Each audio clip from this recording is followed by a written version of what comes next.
juróomi at ci ginnaaw lañu firndeel découverte quantité bu takku ci pétrole ak gaz ci suufuk Sénégal ak ci mbir mi mu nekkoon mbégte pour askanuk Sénégal gi yépp ndax amoon yaakaar ne dundin gi dina gën a baax waaye nag yaakaar gu tas ndax daanaka askan wi gisul boppam ci découverte pétrole ak gaz bile. ñu fàttali Cosmos Énergie nekk société pétrolière moo nekk à l'origine des découvertes ndax it moo yëgle la découverte du pétrole entre le Sénégal et la Mauritanie ab gisement bi ñu dippee Grand Tortue Ahmeyim. Selon Cosmos, découverte boobu mënoon na atteindre jusqu'à 17 milliards de pieds cubes de gaz de classe mondiale. Découverte boobu dafay tax ñu mën taxawal un projet de gaz naturel liquéfié buy tax ñu mën a am ay volumes yu am solo ci gaz naturel pour les besoins du Sénégal dans la production d'électricité, gaz domestique waaye itam ñu yënguwaale ci exportation gaz. ginnaaw ba ñu seetloo ni Sénégal am na gaz ak pétrole ci la société bii di British Petroleum BP ñëw investir ci réew mi li ko taxoon ñëw mooy position géographique Sénégal avantage la te it dañu nekk en pleine croissance rax ci dolli quantité gaz ak potentiel gisement bi ñu am méngoo na ak ñoom la ñuy seet selon le directeur de BP au Sénégal Jérôme Moussari. taxaw seetlu bi nag day dellu ci xam fan la mbiri pétrole ak gaz toll ci crise sanitaire bi ñu nekk ak nguurum Sénégal lan moo nekk responsabilité am ci li tax mënaguñu profité ci suñu ressources yile.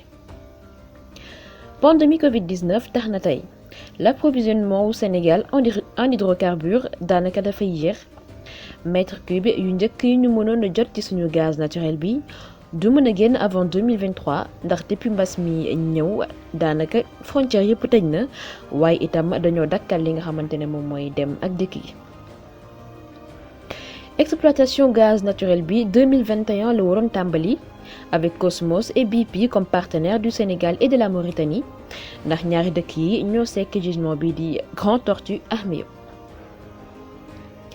Cosmos nag jamono ji wàññi lu tolloog 70 millions de dollars ci budget de dépenses pour 2020 ndax restriction yi am ci Covid-19 bi donc retard dina am ci suñu livraison wu gaz. investisseurs yi daanaka amatuñu yaakaar ni dinañu wéyal di investir ci secteur pétrolier bi ce qui amènera les comptes à rebours à zéro. Le Phare nekk firme australienne doon liggéey ci le développement du champ pétrolier bu Sangomar mi ngi tàmbali lem ay laafam ndax li xeeñ neexul puisque ñi doon investir sur ce secteur ñu ngi tàmbali rasu. Sangomar le projet pétrolier phare du Sénégal itam sooxe. Sangomar mooy premier développement pétrolier wu réew mi projet offshore en eau profonde bilé de 4,2 milliards de dollars.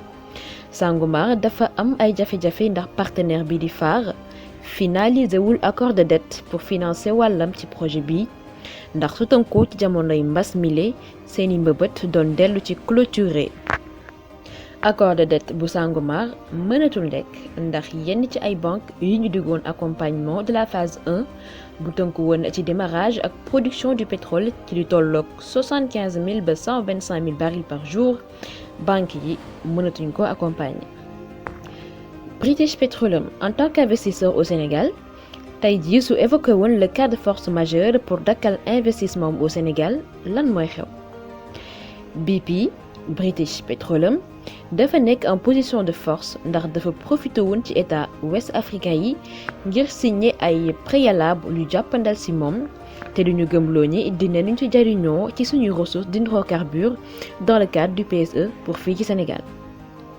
dina ci baax itam ñu fàttali leen le scandale des 6 000 milliards scandale de l'année 2019 ki ko révélé di chaîne britannique bi di BBC.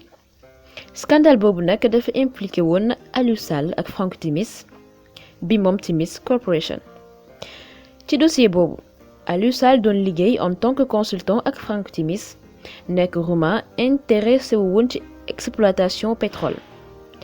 en 2012 ci lañ taxawal Petrotim Sénégal ñu obtenir nag ñaari droit d'exploitation ci ñaari grandes concessionnaires pétrolières et gazières au large des côtes sénégalaises. Aliou Sall ñu accusé woon que de corruption d'une valeur de 6 000 milliards ndax dafa jotoon ay pots de vin à l'occasion de l'attribution de 2 marchés de champs pétroliers et gaziers ci atum 2012. président Macky Sall accédé au pouvoir daal di confirmer attribution de marché yooyu. Aliou Sall recevoir selon BBC lu tollook $25 000 par mois pendant 5 ans maanaam géeruk 5 ans. En 2017 BP daal di jëndaat les parts de Frank Timis pour $250 millions. Ba pare British Petroleum di versé ki nga xamante ne moom mooy Frank Timis lu tollook 9 ba sax $12 milliards au titre de royalties ñu mën ko tekki ci redevance wala boog droit d'auteur en fonction du valeur de pétrole. léegi nag li laaj bi mooy lan moo tax Timis war a jot xaalis bu takkoo noonu. beneen problème bi itam mooy Timis waroon itam di fay taxe ak impôt réewum Sénégal d'une valeur de $250 000 ab société bu tudd Agitrans. société boobu nag Aliou Sall moom moo ko dirigé donc ba tey y a du louche. askanu Sénégal nag li leen yitteloon jamono jooju mooy ñu leeral leen mbir mi le tey wax naan suñuy 6 000 milliards na leer. de nos jours Sénégal bor yi dar ko suñuy projet yu jaroon ay dërëm yu am solo comme TER bi dakk na te mosul sax yàpp benn client bu njëkk te ñu def ci lu tolloog 586 milliards wala sax lu ko ëpp ndax montant exact bi sax am na ñoo xamante ni d'accord guñ ci. beneen njombe itam am na te mooy projet bu Diamniadio bi nga xamante moom moo waroon nekk la ville du futur. Diamniadio ay projet yoo xam ni c'est mal ficelé, non viable et corruptogène, ce qui prouve qu'il y a de l'amateurisme sur la gestion de nos ressources. mu mel ni nag loolu doyul ñu assisté waat à un scandale boo xamante ne ni Makhtar Cissé nekk ex-directeur général bu Sénélec lañu ci tudd ñu dippee dossier bi le plus gros scandale énergétique de l'histoire ndax it nag moo gën a yées bu Karim Wade bi ak ay délestage yu dul woon jeex ak barrage yu mu luwe woon la société américaine APR.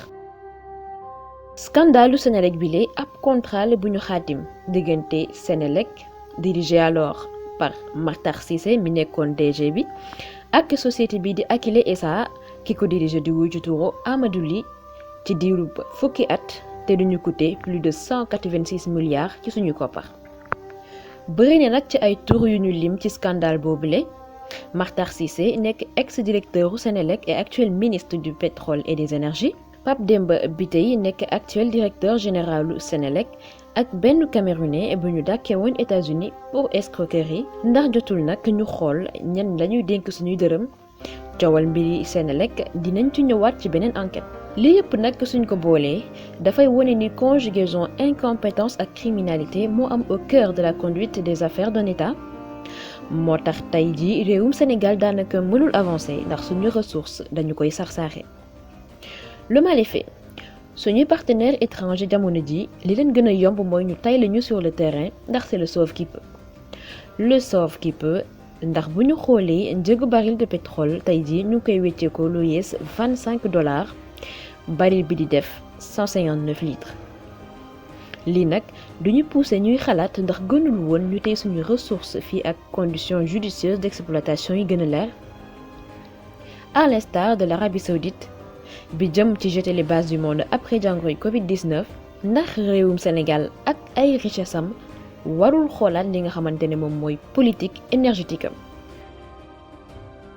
le débat est ouvert di leen jox dig daje ci beneen enquête. Merci et à très bientôt.